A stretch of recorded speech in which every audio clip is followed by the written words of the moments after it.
बन रहे थे मैं बहुत वीर हूँ, लेकिन एक छोटा भैंसा ए रात्रि में मेरी नहीं न खाया और मेरी शादी नहीं हुई। ठीक है, यहाँ से सुन में आई है कि रात शीशा की महाराज बहुत वीर बन रहा है। वहाँ जाऊंगी, मेरा भैंसा न खाएगा और मेरी शादी हो जाएगी। हो ये सवारा जी, हो भागला ये जाए चिल्ला शीशा।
अच्छा ठीक है जाके देखे छियै मालिक के तरफ पति जाके मुलाकात कर।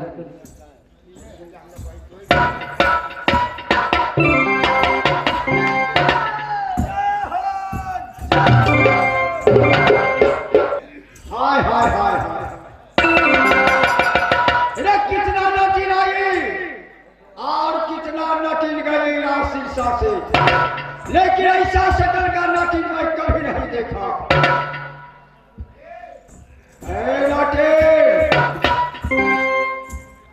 क्या तुम्हारे ईश्वर तुम्हारे चाक पर घर करके भेज दिया है शीशा में? देखो नटीन, तुम्हारे सूरत ये मलखा का हृदय में बस गया है। ये नटीन का भेद छोड़ करके तुम मलखा के पलक पर देखिए महाराज, आप तो जात की छतरी हैं, मैं जात की तो मुस्लिम की लड़की, मैं नाटिन हूँ। आप उसी शादी कीजिएगा।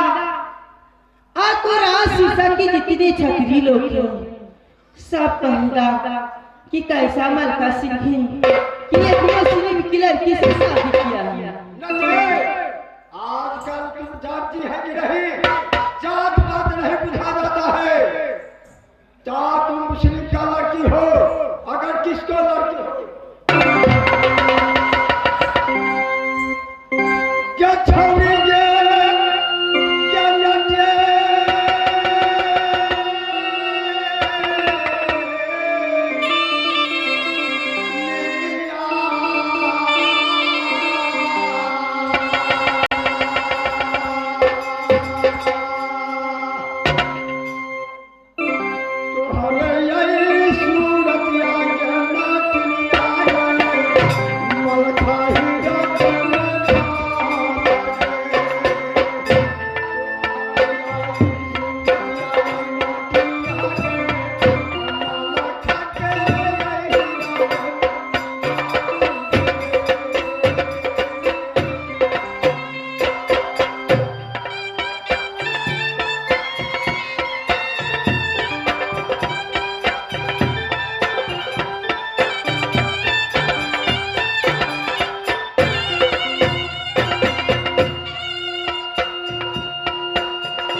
कीजिएगा।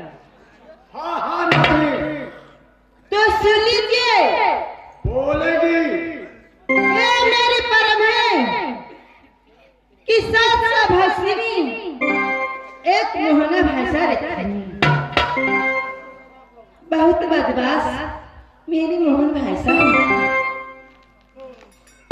जो भी मेरा भाषा को नाचेगा वो भी ए नटिन के साथ शादी करेगा। बात नहीं है ना, तुम्हारे पास में एक मोहन भैंसा है, भैंसा का नाचने के लिए कोई बात नहीं है। ठीक है मेरे बहादुरों,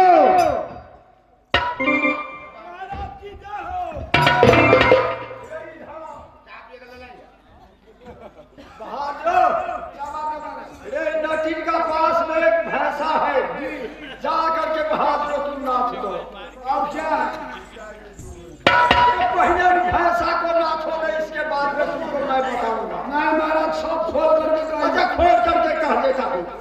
भैंसा नाचो तुम, शादी मैं करूंगा नटीन से। भैंसा नाचो, बिया करवा दो। हाँ हाँ बहुत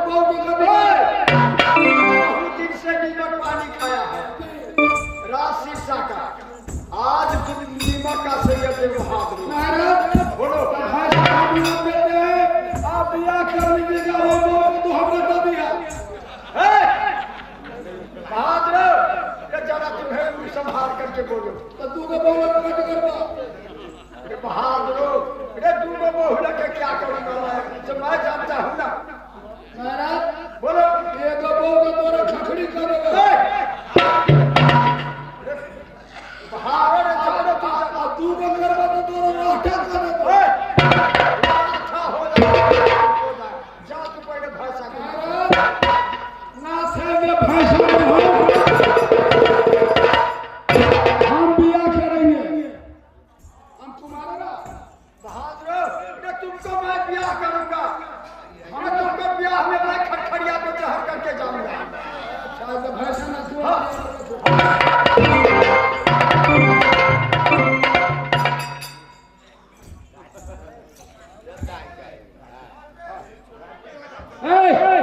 चलो खोल।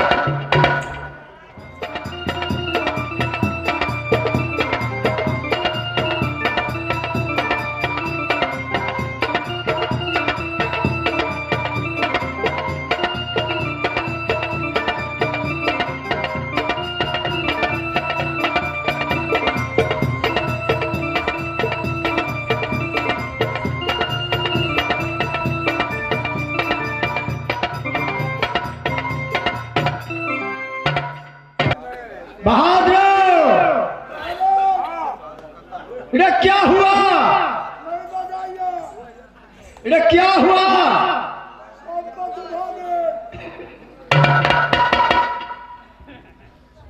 बहादुर क्या हुआ? उठो उठाओ उठो।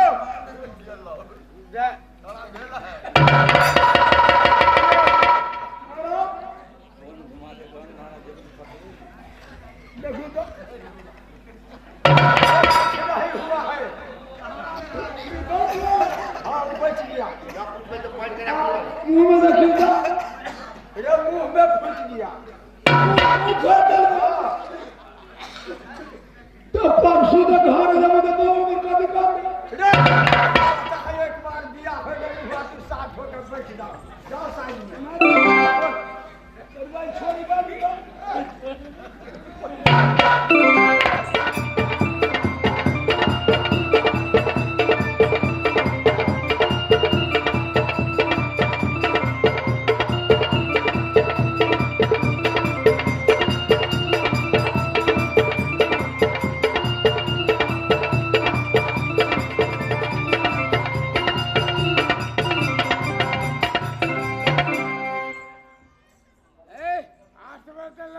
क्या?